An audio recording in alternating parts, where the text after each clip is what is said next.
Morning guys, very good morning. Welcome back to my channel. जीवित पुत्री का व्रत की कथा। कभी कभी ऐसा होता है कि मेरे पास पुस्तक नहीं रहती है और मैं कथा सुनने से लाचार हो जाती हूँ। मैं एक अपना यूट्यूब चैनल पर जीवित पुत्री का व्रत की कथा का ही डाल दी हूँ। आप लोग को जब भी असुविधा हो, चैनल को खोल के आप जीवित पुत्री का व्रत की कथा सुन सकते हैं। कथा इस प्रकार से है। एक बार नैमिषारण्य के निवासी ऋषियों ने संसार के कल्याणार्थ सूत जी से पूछा, हे सूत, कराल काली काल में लोगों के बालक किस तरह दीर्घायु होंगे, सो कहिए। सूत जी बोले, आप द्वापर का अंत और कलयुग का आरंभ था। उसी समय बहुत सी शोकाकुल स्त्रियों ने आपस में सलाह की कि क्या इस कली में माता के जीवित रहते पुत्र मर जाएंगे। जब वे आपस में कुछ निर्णय नहीं कर सकी तब गौतम जी के पास पूछने के लिए गईं। जब उनके पास पहुंची तो उस समय गौतम जी आनंद के साथ बैठे थे। उनके सामने जाकर उन्होंने मस्तक झुकाकर प्रणाम किया। तदंतर स्त्रियों ने पूछा, हे प्रभु, इस कलयुग में लोगों के पुत्र किस तरह जीवित रहेंगे? इसके लिए कोई व्रत या तप हो तो कृपा करके बताइए। इस तरह उनकी बात सुनकर गौतम जी बोले, आपसे मैं वही बात कहूँगा जो मैंने पहले से सुन रखी है। गौतम जी ने कहा, जब महाभारत युद्ध का अंत हो गया और द्रोणाचार्य द्रोण पुत्र अश्वत्थामा के द्वारा अपने बेटों को मरा देखकर सब पांडव बड़े दुखी हुए तो पुत्र के शोक से व्याकुल होकर द्रौपदी अपनी सखियों के साथ ब्राह्मण श्रेष्ठ धौम्य के पास गई और उसने धौम्य से कहा, हे विपेंद्र, कौन सा उपाय करने से बच्चे दीर्घायु हो सकते हैं? कृपा करके ठीक ठीक कहिए। धौम्य बोले, सतयुग में सत्य वचन बोलने वाला, सत्याचरण करने वाला, समदर्शी जीमूतवाहन नामक एक राजा था। एक बार वह अपनी स्त्री के साथ अपनी ससुराल गया और वहीं रहने लगा। एक दिन आधी रात के समय पुत्र के शोक से व्याकुल कोई स्त्री रोने लगी, क्योंकि वह अपने बेटे के दर्शन से निराश हो चुकी थी। उसका पुत्र मर चुका था। वह रोती हुई कहती थी, हाय, मुझ बुढ़िया माता के सामने मेरा बेटा मरा जा रहा है। उसका रुदन सुनकर राजा जीमूतवाहन का तो मानो हृदय विदीर्ण हो गया। वह तत्काल उस स्त्री के पास गया और उससे पूछा, तुम्हारा बेटा कैसे मरा है? बूढ़ी ने कहा, गरुड़ प्रतिदिन आकर गांव के लड़कों को खा जाता है। इस पर दयालु राजा ने कहा कि माता, अब तुम रो मत, आनंद से बैठो, मैं तुम्हारे बच्चे को बचाने का यत्न करता हूँ। ऐसा कहकर राजा उस स्थान पर गया जहाँ गरुड़ आकर प्रतिदिन मांस खाया करता था। उसी समय गरुड़ भी उस पर टूट पड़ा और राजा के शरीर पर मांस खाने लगा। राजा के शरीर का मांस खाने लगा। जब अतिशय तेजस्वी गरुड़ के राजा का बायां अंग खा लिया तो झटपट राजा ने अपना दाहिना अंग फेरकर गरुड़ के सामने कर दिया। यह देखकर गरुड़ जी ने कहा, देव योनियों में तुम कौन हो? तुम मनुष्य तो नहीं जान पड़ते। अच्छा, अपना जन्म और कुल बताओ। पीड़ा से व्याकुल मन वाले राजा ने कहा, हे पक्षीराज, इस तरह के प्रश्न करना व्यर्थ है। तुम अपनी इच्छा भर मेरा मांस खाओ। यह सुनकर गरुड़ रुक गए और बड़े आदर से राजा के जन्म और कुल की बात पूछने लगे। राजा ने पूछा, मेरी माता का नाम है सैब्या और पिता का नाम शालीवाहन है। सूर्यवंश में मेरा जन्म हुआ है और जीमूतवाहन मेरा नाम है। राजा की दयालुता देखकर गरुड़ ने कहा, हे महाभाग, तुम्हारे मन में जो अभिलाषा हो वह वर मांगो।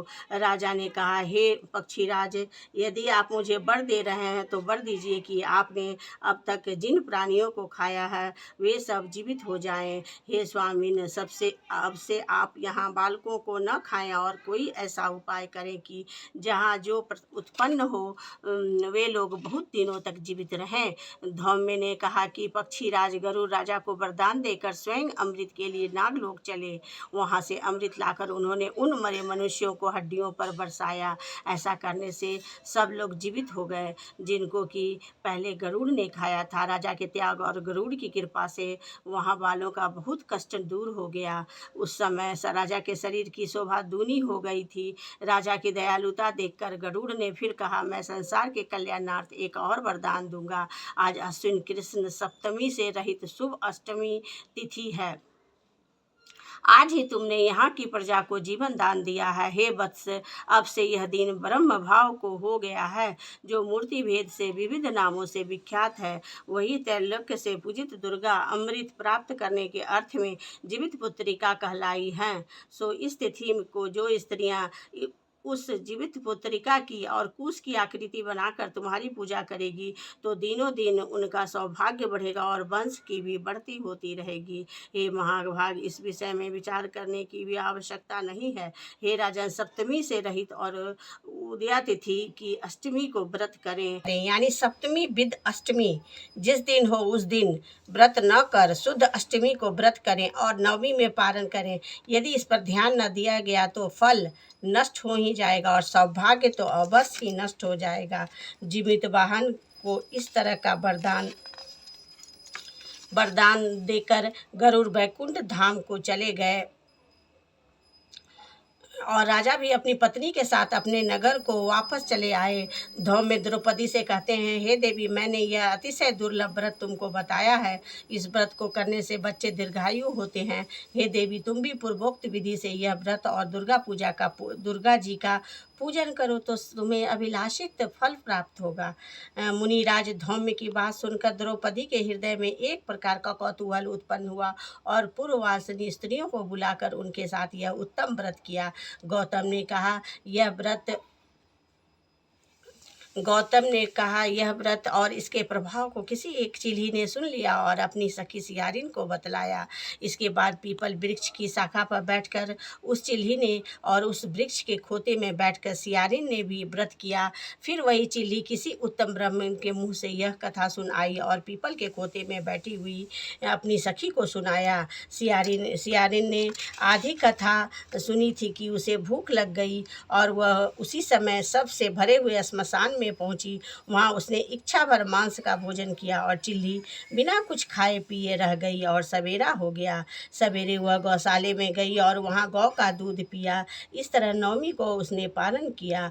कुछ दिनों के बाद वे दोनों मर गईं और अयोध्या में किसी धनी व्यापारी के घर जन्मी। संयोग से उन दोनों का जन्म एक ही घर में हुआ, जिसमें सियारिन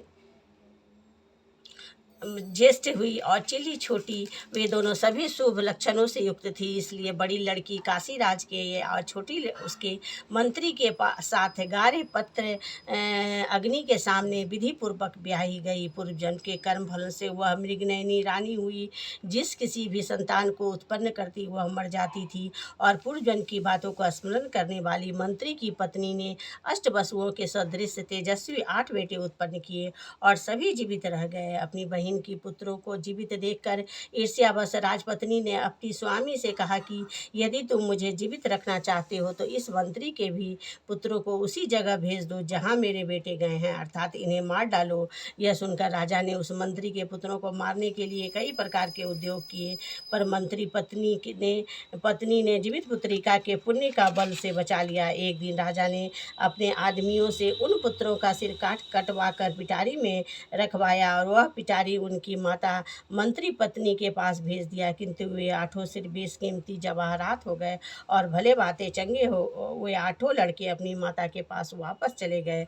उनको जीवित देखकर राजपत्नी को बड़ा विस्मय हुआ। अंत में वह मंत्री की पत्नी के पास आई और उसने पूछा, बहन, तुमने कौन सा ऐसा पुण्य किया है जिससे बार बार मारे जाने पर भी तुम्हारे बेटे नहीं मरते हैं? इस पर मंत्री की पत्नी ने कहा, पूर्व जन्म में मैं चिल्ही थी और तुम सियारिन दोनों ने व्रत किया था। तुमने व्रत के नियमों का भली भांति पालन नहीं किया था और मैंने किया था। इसी दोष से हे बहन, तुम्हारे बेटे नहीं जीते हैं। ओ राजरानी, अब भी तुम उस जीवित पुत्री का व्रत को करो तो तुम्हारे बेटे दीर्घायु होंगे।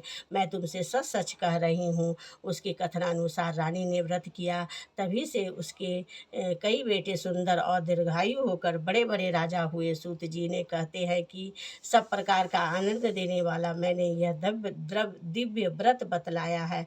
स्त्रियां तिरंजवी संतान चाहती हो तो विधि पूर्वक यह व्रत करें। बोलिए जीवित पुत्री का व्रत की जय। कथा सुनकर आप लोग भी जीवित पुत्री का व्रत जो करते हैं, मेरी कथा को यदि पुस्तक नहीं है तो सुने, और सुनने के लिए धन्यवाद। प्रणाम।